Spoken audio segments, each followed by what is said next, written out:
Hello friends, ఈరోజు మనము Deepak nitrate stock గురించి చూద్దాం. దీని ఫండమెంటల్ డీటెయిల్స్, దీని వాల్యుయేషన్స్ ఇవన్నీ చూద్దాం.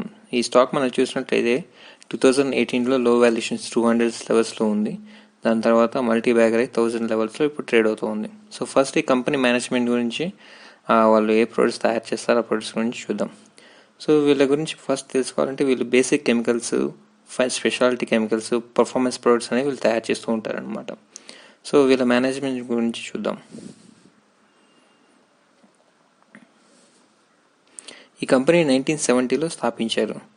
సో అక్కడి నుంచి చూసినట్లయితే Deepak Mehta current chairman, managing director, and Sanjay Upadhyay, Sudhir Mankad, వీళ్ళంతా బాగా ఎక్స్పీరియన్స్డ్ మేనేజ్మెంట్ అనమాట, స్ట్రాంగ్ మేనేజ్మెంట్. సో వీళ్ళు కంపెనీ స్టార్ట్ అయిన నుంచి ఈ కంపెనీలో చేస్తూ ఉన్నారనమాట. సో వీళ్ళు మెయిన్ కెమికల్స్ బిజినెస్లో ఎక్కువ ఎక్స్పీరియన్స్ ఉంది వీళ్ళకి. సో వీళ్ళు ఇండిపెండెంట్ డైరెక్టర్స్ చూసినా కానీ వాళ్ళు కూడా చాలా ఎక్స్పీరియన్స్డ్ క్యాండిడేట్స్ అనమాట, చాలా మంచి ఎక్స్పీరియన్స్డ్, ఎవరి సెక్టర్ వాళ్ళకి సంబంధించినట్టు. నెక్స్ట్ ఈ కంపెనీ హిస్టరీ మనం చూసినట్లయితే ఈ కంపెనీ 1970లో స్థాపించారు. సో స్థాపించినప్పుడు వీళ్ళకి అంత ఎక్కువ అమౌంట్లు లేకపోయేసరికి, ప్రొడక్ట్స్ ఏమైనా తయారు చేయడానికి అమౌంట్ లేకపోయేసరికి వీళ్ళు ఏం చేశారంటే ఐపీఓగా లిస్ట్ చేశారనమాట 1970లో బీఎస్సీలో. సో లిస్ట్ చేసిన తర్వాత ఆ వచ్చిన మనీతో వీళ్ళు సోడియం నైట్రేట్ ఈ ప్రొడక్ట్స్ అనేవి తయారు చేసేవాళ్ళు అనమాట. ఈ ప్రొడక్ట్స్ తయారు చేసి తర్వాత చిన్నగా బిజినెస్ అనేది ఎక్స్పాండ్ చేశారనమాట. సో తర్వాత ఏమైందంటే ఈ బిజినెస్లో వాళ్ళకి మంచి అంత ప్రాఫిట్ రాకపోయేసరికి వీళ్ళు ఏం చేశారంటే ఫార్మా కానీ ప్లస్ అగ్రికల్చర్ బిజినెస్లో ఉన్న కంపెనీస్తో కొంచెం టైఅప్ అయ్యి వాళ్ళకి స్పెషాలిటీ కెమికల్స్ అనేవి తయారు చేయటం, పెస్టిసైడ్స్లో ఉన్న కెమికల్స్ తయారు చేయడం స్టార్ట్ చేశారన్నమాట. సో దానికోసం వీళ్ళు ఏం చేశారంటే కొన్ని కంపెనీస్ అనేది అక్వైర్ చేసుకున్నారు. సో దాని తర్వాత ఏంటంటే యాడిటివ్స్, ఫ్యూయల్ యాడిటివ్స్, అంటే ఇప్పుడు ఫ్యూయల్ బాగా థిక్గా ఉండాలంటే వాళ్ళు కొంచెం యాడిటివ్స్ అనేది యాడ్ చేయాలన్నమాట. సో అలాంటి యాడిటివ్స్ కూడా వీళ్ళు తయారు చేస్తూ ఉంటారు. నెక్స్ట్ వీళ్ళు ఏం చేస్తారంటే నెక్స్ట్ ఫినాల్ ఎస్టోన్, ఇవి బాగా మంచి డిమాండ్ ఉంటుందని చెప్పేసి ఈ ఫినాల్ ఎస్టోన్కి మ్యానుఫ్యాక్చర్ చేయడానికి ఒక ప్లాంట్ అనేది తయారు చేస్తారనమాట. దీనికి దీపక్ ఫినాలిక్స్ అనే కంపెనీ కూడా స్టార్ట్ చేసి అక్కడి నుంచి ఫినాల్ ఎస్టోన్ అనేది తయారు చేయడం మొదలుపెట్టారు. నెక్స్ట్ వీళ్ళ రెవెన్యూ కానీ కంపెనీ ఓవర్వ్యూ మనం చూసినట్లయితే వీళ్ళ నెట్ రెవెన్యూ చూసినట్లయితే మార్చ్ 2020లో 4265 crores అనేది వీళ్ళు జనరేట్ చేశారు. వీళ్ళేంటంటే leading producers in sodium nitrate and sodium nitrate అనమాట. 1972 నుంచి వీళ్ళు లీడింగ్ ప్రొడ్యూసర్ అనమాట. నెక్స్ట్ ఫినాల్ ఎస్టోన్లో వీళ్ళు లార్జెస్ట్ ప్రొడ్యూసర్ ఇన్ ఇండియా అనమాట. ఫినాల్ ఎస్టోన్ మ్యాక్సిమం ఈ ఫినాల్ ఎస్టోన్ ఏంటంటే చైనాలో ఇంతకుముందు బాగా మ్యానుఫ్యాక్చర్ అయ్యాయి. సో రీసెంట్గా ఏమైందంటే ఎక్కువగా మేక్ ఇన్ ఇండియా ప్రొడక్ట్స్ తయారు చేయడం వల్ల వీటికి మంచి డిమాండ్ అనేది ఎక్కువైపోయింది. అది కాక ప్లస్ మిగతా అన్ని కంట్రీస్లో ఎక్స్పోర్ట్స్ అనేవి, చైనా ఎక్స్పోర్ట్స్ అనేది ఎక్కువగా బ్యాన్ చేస్తూ ఉండడం వల్ల ఈ కంపెనీకి మంచి పాజిటివ్ అయిపోయింది అనమాట. నెక్స్ట్ వీళ్ళ ఇంకా ప్రొడక్ట్స్ చూసినట్టయితే జైలినస్, క్యూమిడైనిస్, ఆక్సిమెన్స్ అనేది వీళ్ళు మంచి గ్లోబల్ ప్లేయర్స్ అనమాట ఈ ప్రొడక్ట్స్లో.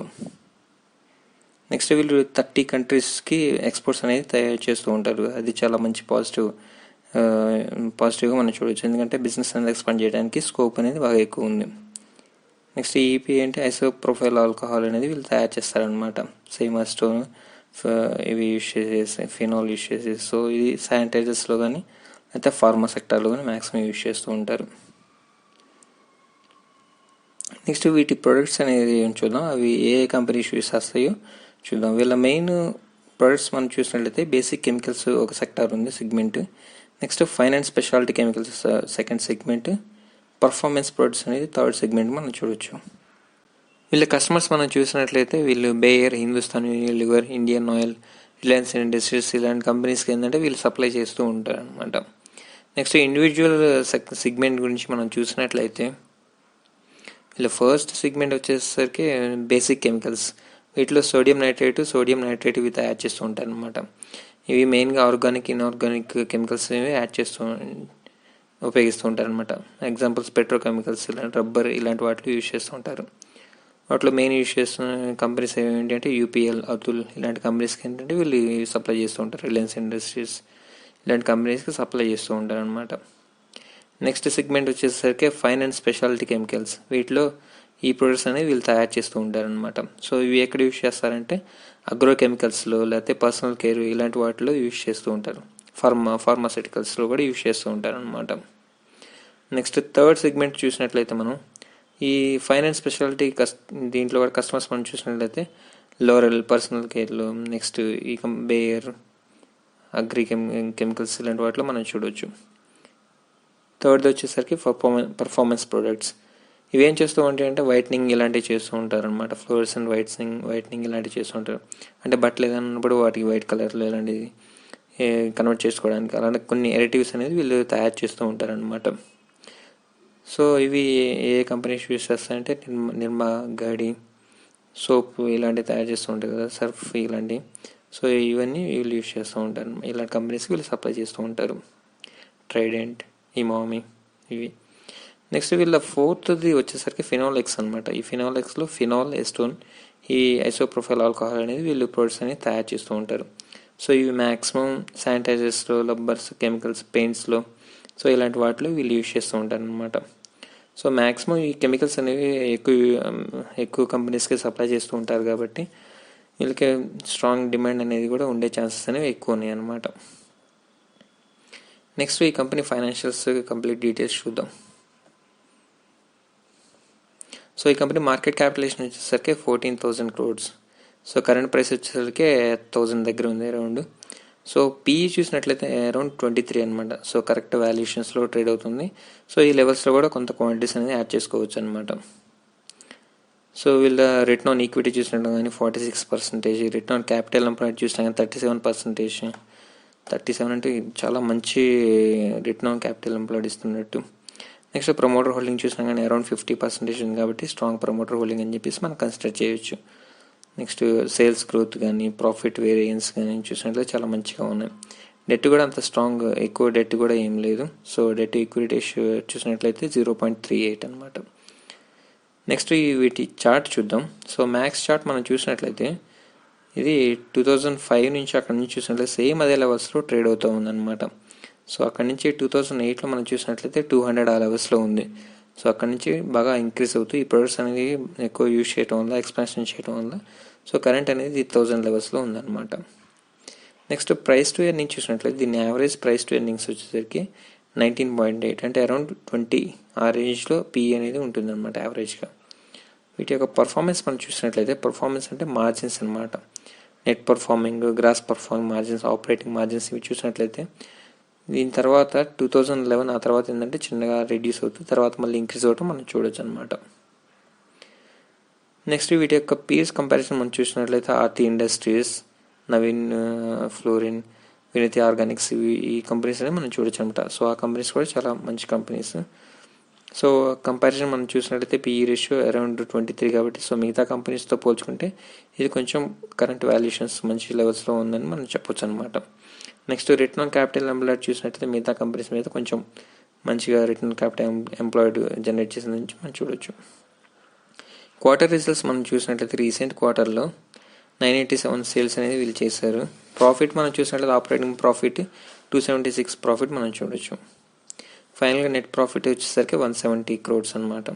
సో వీళ్ళ ఏపీఎస్ మనం చూసినట్లయితే year on year, quarter on quarter మనం ఇంక్రీజ్ అవ్వడం మనం చూడొచ్చు అనమాట.